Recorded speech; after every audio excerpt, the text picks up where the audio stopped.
안녕하세요. 건강한 목사의 신앙생활입니다. 건강한 목사의 신앙생활은 그리스도인이 신앙생활하는 데 있어서 꼭 필요하거나 애매한 것을 알려주고 성경적 원리에 맞게 적용하여 더욱 바르게 신앙생활하도록 도와주는 코너입니다. 이 영상을 통하여 더 건강한 신앙생활하게 되기를 바랍니다. 이번 영상은 저번에 올렸던 모르는 사람에게 도와달라는 문자를 받았습니다. 3부작 영상에 대한 후기 영상이에요. 그 영상은 제가 경험한 것과 그 안에서 느낀 것을 간증 형태로 다뤘기 때문에 생생하게 전달할 수 있었지만 제가 말하고 싶은 바를 깔끔하게 전달하진 못한 것 같아요. 그래서 이 영상을 통해서 여러분들이 저 같은 상황, 즉 모르는 사람이 도와달라고 부탁했을 때 적용할 수 있는 성경적 원리와 실제적인 팁을 말하려고 합니다. 이 앞의 내용을 잘 모르시는 분들을 위해 간단하게 요약하자면 어느 날 모르는 사람이 저에게 도와달라는 요청이 왔어요. 근데 사연이 딱해서 제가 재정적인 도움을 줬습니다. 그러자 그 이후에도 계속해서 저에게 재정적인 도움을 요청하는 거예요.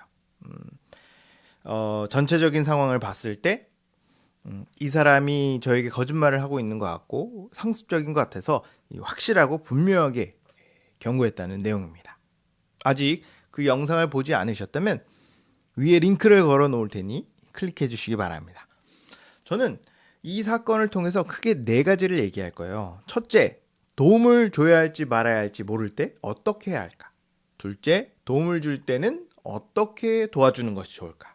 셋째, 상대방이 나를 기만하고 속인다면 어떻게 대처해야 할까? 마지막 넷째, 만약 사기라면 그 이후에 어떤 태도를 가져야 할까? 입니다. 먼저 첫 번째, 도와줘야 할지 말아야 할지 모를 때 우린 어떻게 행동해야 할까? 이 세상에는 정말 다양한 상황들이 있어요. 그래서 이 상황에는 이렇게, 저 상황에는 저렇게 딱 들어맞는 매뉴얼을 만들기가 어렵습니다. 그래서 몇 가지 원리를 가지고 상황에 맞게 잘 적용해야 할 필요가 있어요. 저는 일단 그리스도인이라면 최대한 도와주려는 방향으로 문제를 생각해야 한다고 봅니다. 요즘 시대가 흉흉하다 보니 사람들은 누군가 위험에 처하거나 도움을 요청했을 때 잘 도와주지 않아요. 그리고 실제로 도와줬다가 봉변을 당하는 경우도 많습니다. 그러나 그리스도인이라면 아는 사람이든 모르는 사람이든 누군가 도움이 필요할 때 피하거나 거부하지 않는 게 좋아요.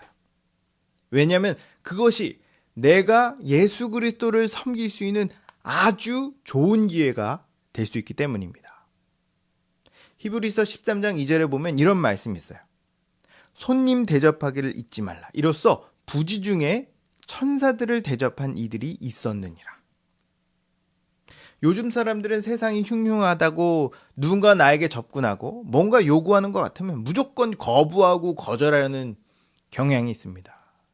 언제, 어디서, 무슨 일이 일어날지 모르거든요. 그래서 애초에 사건, 사고가 날 여지를 없애려고 합니다. 하지만 이렇게 무조건 거부하고 거절하면 위험에 빠질 가능성은 줄어들겠지만 동시에 내가 선을 행할 수 있는 기회까지 잃어버릴 수 있어요. 저도 기본적으로 사람을 믿지 않습니다. 모든 사람은 다 죄인이에요. 부족하고 연약합니다. 아무리 믿을 만한 사람이라도 궁지에 몰리면 내 등에 칼을 꽂을 수 있어요. 이런 일이 우리 주변에 비일비재합니다. 사람 자체가 믿을 만한 존재가 못 돼요. 그래서 저는 사람을 믿지 않고 하나님을 믿습니다. 제가 누군가를 믿어주고 누군가를 도와준 이유는 그 사람이 믿을 만해서가 아니라 하나님께서 나를 보호하시고 만약에 내가 손해를 보더라도 갚아주실 것을 믿기 때문이에요. 또 하나님께서 내가 사람들에게 자비를 베푸는 것을 기뻐하시기 때문입니다. 누가복음 6장 35에서 36절에 보면 오직 너희는 원수를 사랑하고 선대하며 아무것도 바라지 말고 구워주라. 그리하면 너희 상이 클 것이요. 또 지극히 높으신 이의 아들이 되리니 그는 은혜를 모르는 자와 악한 자에게도 인자하시니라. 너희 아버지의 자비로우심과 같이 너희도 자비로운 자가 되라고 말합니다. 그리스도인이라면 누구에게든 인자하고 자비로워야 돼요. 그럼 누가 도와달라고 하면 다 도와줘야 됩니까? 아니요. 상대방이 나를 속이고 이용하려고 하면 도와주면 안 되죠. 그리고 내 능력 밖의 문제에 대해서는 도움을 줄 수 없습니다. 중요한 건 인자하고 자비로운 마음을 갖고 최대한 도와주려고 애쓰는 거예요. 그래서 저는 최대한 도와주려고 하되 이 상황에 따라 도와주는 정도를 조절하는 방향으로 생각합니다. 예를 들면 사실 확인이 됐고 상대방의 상황이 너무 안 좋다. 그럼 많이 도와주는 거고, 사실 확인이 안 됐거나 상대방의 상황이 심각하지 않으면 내가 부담되지 않는 선에서 도와주는 거예요. 만약 상대방이 나에게 거짓말을 하고 있는 것 같다. 그럼 안 도와줘도 됩니다. 만약 그러다 사기 당하면요. 괜찮습니다. 사기를 당하더라도 내 마음이 진실하다면 하나님은 그 마음을 받으세요. 그리고 하나님께서 다 갚아주실 겁니다. 그러니 선을 행하는 것에 너무 위축되지 않길 바랍니다. 두 번째, 도움을 줄 때 어떤 방식으로 도와주는 게 좋을까? 먼저 그 사람에게 바로 직접적인 도움을 주기보다는 먼저 대안을 제시하는 게 좋은 것 같아요. 저 같은 경우 시간적인 여유가 없고 점검할 수 있는 상황이 아니라서 바로 직접적인 도움을 줬는데 지금 돌아보면 지혜롭지 못한 행동이었던 것 같아요. 내가 내 돈으로 그 사람을 도와주면 아주 쉽고 빠르게 도와줄 수 있겠죠. 하지만 그것이 나나 상대방에게 최선은 아닌 것 같아요. 잘 찾아보면 은근히 도움을 받을 수 있는 방법이 많습니다. 먼저 정부나 사회복지단체의 도움을 받을 수도 있고, 그게 어렵다면 소속된 교회에서 절차에 따라 도움을 받을 수 있어요. 함께 길을 찾아주는 것만으로도 그 사람에게 큰 위로와 힘이 됩니다. 저 같은 경우는 어쩌다 보니 직접적인 도움을 줬는데, 직접적인 도움을 준 것까지는 괜찮아요. 근데 제가 실수한 건 그 친구에게 직접 돈을 줬다는 겁니다. 이렇게 당사자에게 직접 돈을 주게 되면 그 돈을 다른 목적으로 사용할 수 있거든요. 그래서 웬만하면 상대방이 다른 데 돈을 쓸 수 없는 방식으로 도와주는 게 좋습니다. 예를 들면 고속터미널 같은 데 가면 자기가 해남 땅끝마을에서 왔는데 지갑을 잃어버려서 돌아갈 차비가 없다. 차비를 빌려주면 돌아가서 갚겠다. 이렇게 말하는 사람이 꽤 있어요. 대부분은 거짓말인데 확인하기 어렵죠. 이런 경우 그러냐, 내가 도와주겠다 하고 직접 매표소로 가서 버스표를 끊어줍니다. 물론 환불할 수 없도록 카드로 결제해야겠죠. 그리고 그 사람이 버스에 타서 출발하는 것을 끝까지 지켜보는 거예요. 활짝 웃으면서 이게 손을 흔들어주는 거죠. 만약 그 사람 말이 진실이라면 나는 그 사람을 도운 거예요. 반대로 그 사람 말이 거짓이라면 저는 그 사람을 땅끝마을로 보내버린 게 됩니다. 이렇게 사실 확인도 어렵고 급하게 도와줘야 한다면 당사자가 이것을 통해서 다른 이득을 취할 수 없게 해야 돼요. 저도 그때 그랬어야 됐는데 직접 돈을 입금한 것이 좀 아쉽더라고요. 어쩔 수 없죠. 그리고 도움을 줬다면 다시 이런 일이 생기지 않도록 상대방에게 근본적인 대안을 제시해 주는 게 좋습니다. 저는 상대방이 계속 상황이 안 좋아지는 근본적인 이유가 죄 때문이라고 봤어요. 그래서 복음을 믿고 교회에 소속되어 교회의 도움을 받으라고 권면했습니다. 즉각적이고 물질적인 도움은 지금 상황을 잠깐 면하게 해줄 뿐이에요. 악순환 자체를 막을 수는 없습니다. 근본적인 것을 해결해야 이 악순환을 멈출 수 있어요. 그러니 근본적인 대안을 제시하기 바랍니다.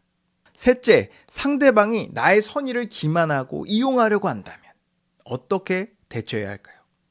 본인이 얼마나 큰 죄를 지었는지 아주 강하게 경고해줘야 됩니다. 하나님께서 가장 기뻐하신 일이 있다면 우리가 선의를 가지고 이웃을 돕는 거예요. 하나님은 우리가 서로 도와줌으로써 서로의 부족함을 채워주길 바라십니다. 사도행전 4장 33에서 34절에 보면 사도들이 큰 권능으로 주 예수의 부활을 증언하니 우리가 큰 은혜를 받았다. 은혜 받은 사람들이 밭과 집을 팔아 각 사람의 필요에 따라 나눠주었고 그러자 그 안에 가난한 사람이 없어졌다고 말해요. 그리스도인의 아주 중요한 사역 중에 하나가 구제입니다. 하나님은 구제를 통해서 하나님 나라의 복을 맛보고 누리게 하세요. 그런데 누군가가 우리의 구제하려는 마음을 이용하고 심지어 꺾어버린다면 그 사람은 거의 교회를 핍박하고 박해하는 수준의 죄를 짓는 겁니다. 악질 중에 악질이죠. 일반적으로 사람들은 이런 류의 사기를 보이스피싱이나 금융사기보다 심각하지 않게 생각하는 경향이 있어요. 일단 뭐 피해액도 크지 않고 우리같이 순진한 사람들만 걸려들기 때문에 발생 건수도 낮습니다. 그쵸? 일반적으로 누군가를 도와주려고 몇 억을 쓰진 않죠. 반면 보이스피싱, 금융사기는 욕심을 부추기거나 두려움을 심어주기 때문에 쉽게 넘어가고 피해액도 어마어마합니다. 또 훨씬 조직적이죠. 이렇게 보면 보이스피싱, 금융사기가 더 심각한 것 같죠. 그러나 하나님은 그렇게 안 보세요. 물론 두 종류 다 범죄고 다 나쁘지만 하나님은 사람의 선의를 이용해서 사기를 치는 것을 훨씬 더 악하게 보십니다. 하나님에게 피해 금액이나 피해 규모는 중요하지 않아요. 그건 우리한테나 중요하죠. 하나님에게 중요한 건 우리의 선의가 유지되고 확장되는 겁니다. 그렇기 때문에 만약 상대방이 내 선의를 이용하려고 하는 것 같다. 그러면 아주 분명하게 경고할 필요가 있어요. 말하면 생각이 난 건데 아싸리 도움을 주기 전에 이런 경고를 미리 말해주는 것도 좋은 방법인 것 같아요. 내가 이제 너를 도와줄 건데 만약 너가 거짓말을 한 거라면 지금이라도 받지 말아라.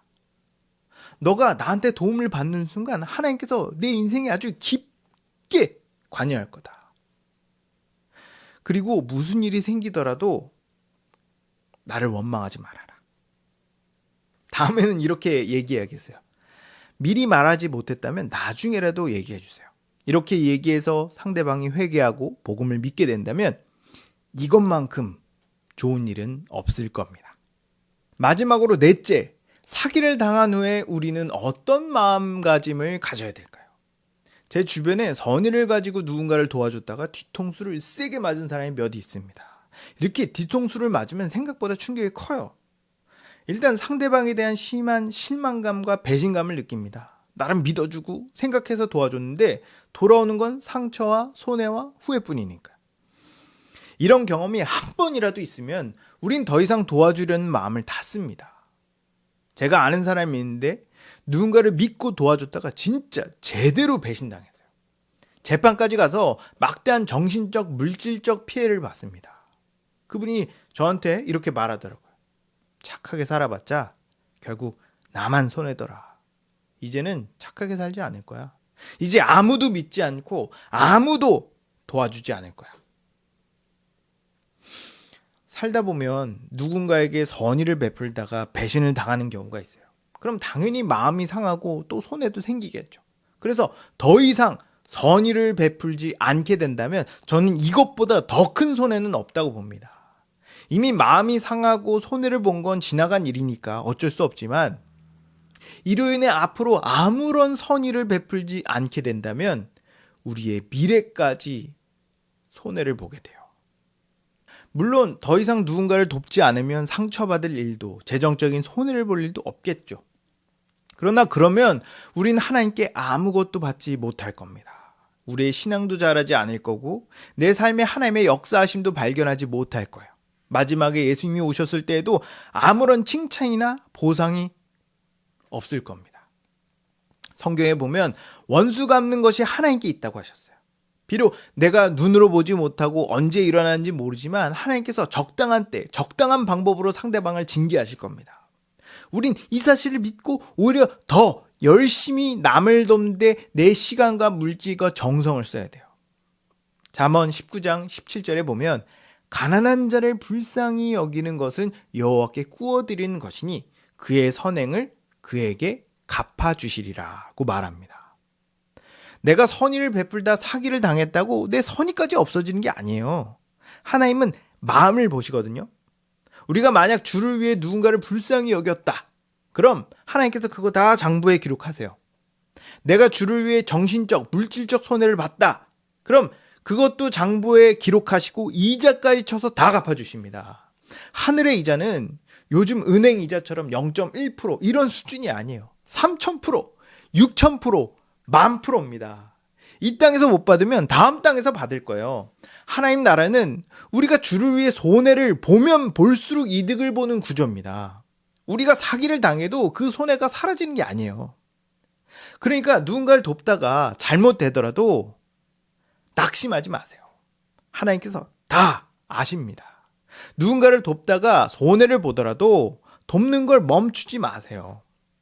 하나님께서 다 보상하실 겁니다. 정리하겠습니다. 누군가를 도와줘야 될지 말아야 될지 모르겠다면 일단 도와주는 방향으로 생각해라. 그리고 도와주는 정도를 조절해라. 어떤 방식으로 도와줄지 모르겠다면 문제를 해결하기 위해 같이 고민하고 함께 방법을 찾아라. 그리고 재정적인 도움을 줘야 한다면 상대방에게 직접 주지 말고 내가 상대방 대신 필요한 곳에 입금을 해줘라. 만약 상대방이 나의 선의를 기만하고 이용하려고 한다면 그것이 하나님 앞에서 얼마나 큰 죄인지 경고하고 복음을 전해라. 그렇게 해서 돌이킨다면 그 사람에게 이것보다 더 큰 도움은 없다. 그러다 사기를 당하더라도 낙심하지 말아라. 또 선의를 베푸는 것을 멈추지 말아라. 하나님께서 다 보고 계시고 하나도 빠짐없이 다 갚아주실 거다. 주의 이름으로 손해를 봤다면 그것은 손해가 아니고 이득이다. 어때요? 도움이 되셨나요? 우리 모두가 하나님께 은혜를 입었으니 우리도 도움이 필요한 사람들에게 은혜를 베풀어야 됩니다. 물론 사단의 방해가 있을 거예요. 그러나 하나님께서 보호하십니다. 그러니 낙심하지 말고 끝까지 선행을 하시는 여러분 되기를 주님의 이름으로 축복합니다. 지금까지 건강한 목사의 신앙생활이었습니다. 감사합니다.